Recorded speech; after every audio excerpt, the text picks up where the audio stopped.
Hello, everyone. Welcome to Celsius 233, your go-to place for fiction book summaries. Today, we will journey through Sylvia's Lovers by Elizabeth Gaskell. Sylvia's Lovers by Elizabeth Gaskell, published in 1863, is a historical novel set in a fictional Yorkshire town called Monkshaven during the late 18th century. The story takes place amidst the turbulent backdrop of the Napoleonic Wars and the impact of the press gang on a whaling community. Gaskell explores themes of love, loyalty, and betrayal, focusing on the emotional and societal upheavals faced by the characters. Plot summary. On the northeastern coast of England lies the small town of Monkshaven, surrounded by moorland and bound to the sea by the whaling trade. The year is 1793, and the press gang's ruthless recruitment of sailors for the Navy haunts the community. Among its inhabitants is Sylvia Robson, a young, innocent farmer's daughter. Sylvia's life is peaceful and simple. She lives with her parents, Daniel and Belle Robson, on their farm, and her days are filled with the rhythms of country life. She has a carefree spirit, full of warmth and charm, though her naivety often leaves her vulnerable. Sylvia's heart, however, soon becomes entangled in love, though not without complications. Her cousin, Philip Hepburn, has loved her from afar for years. Philip is a clerk for the Foster brothers, prominent Quakers who run a store in Monkshaven. He is dutiful, serious, and deeply moral, though his quiet nature contrasts with Sylvia's more lively and free-spirited disposition. Despite his deep affection, Sylvia sees Philip only as a cousin and friend. Her heart, instead, is drawn to a different man, Charlie Kinraid, a daring specksioneer who works on the whaling ships. Charlie is everything Philip is not: bold, adventurous, and full of life. His reputation as a brave and fearless man draws Sylvia to him, and soon she finds herself falling in love. The excitement of Charlie's presence, his stories of the sea, and his confident manner awaken feelings in Sylvia that she had never experienced before. Their relationship blossoms, though it is fraught with danger, as the shadow of the press gang looms ever closer. One fateful day, Charlie is captured by the press gang. He fights bravely but is overpowered and taken aboard a ship bound for war. Philip witnesses this event but makes a fateful decision. He does not tell Sylvia. Instead, he lets her believe that Charlie has abandoned her, hoping that in time, she will turn to him for comfort and love. Sylvia is heartbroken, devastated by what she believes is Charlie's betrayal. She retreats into herself, her vibrant spirit crushed by sorrow. As the months pass, Philip stays by Sylvia's side, offering steady companionship and support. He hopes that she will come to see his devotion and perhaps love him in return. Eventually, Sylvia, still grieving for Charlie, marries Philip. Their life together is not one of passion, but of quiet resignation. Philip's love remains strong, but Sylvia's heart is distant.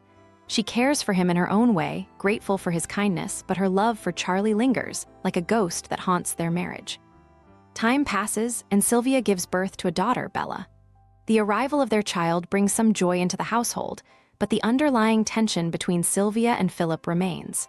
Sylvia, though a devoted mother, cannot shake the memory of Charlie, and her marriage continues to feel like a compromise rather than a union of true love. Philip, though patient, carries the weight of his secret, the knowledge of Charlie's fate, that burdens his conscience. Then, one day, Charlie Kinraid returns. He has survived his time at sea and managed to escape the clutches of the Navy. He returns to Monkshaven, eager to find Sylvia and rekindle their love. When Sylvia learns of his return, her emotions erupt. The joy of seeing Charlie alive is tempered by the revelation that Philip had known all along what had happened to him. Philip's deception shatters the fragile trust between them. Sylvia is torn between the past and the present. Charlie, the man she once loved, stands before her, offering her the life she had dreamed of.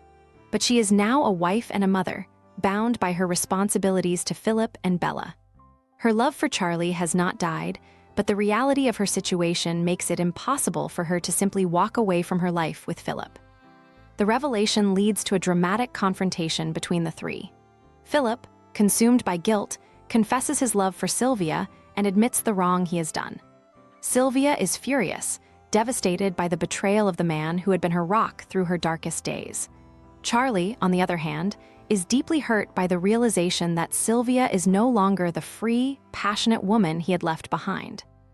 In the end, Sylvia's decision is made for her by fate.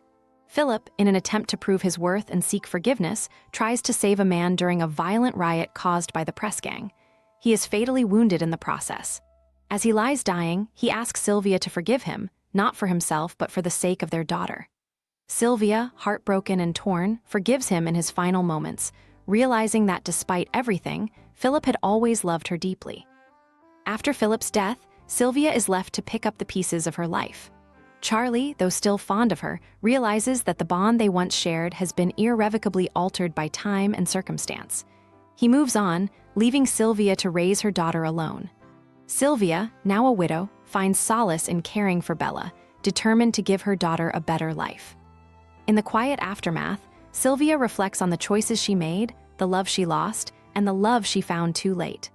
Her life, once filled with the innocent dreams of youth, has been shaped by the harsh realities of the world around her.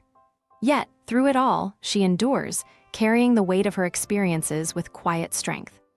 That's it for now. If you enjoyed this, check out other books by Elizabeth Gaskell. You'll find them in the description or just search for them on Celsius 233. Remember, while our summaries capture the essence, they can never replace the full experience of reading the book. If this summary intrigued you, consider diving into the complete story, buy the book, and immerse yourself in Elizabeth Gaskell's original work. Bye-bye, take care, have fun.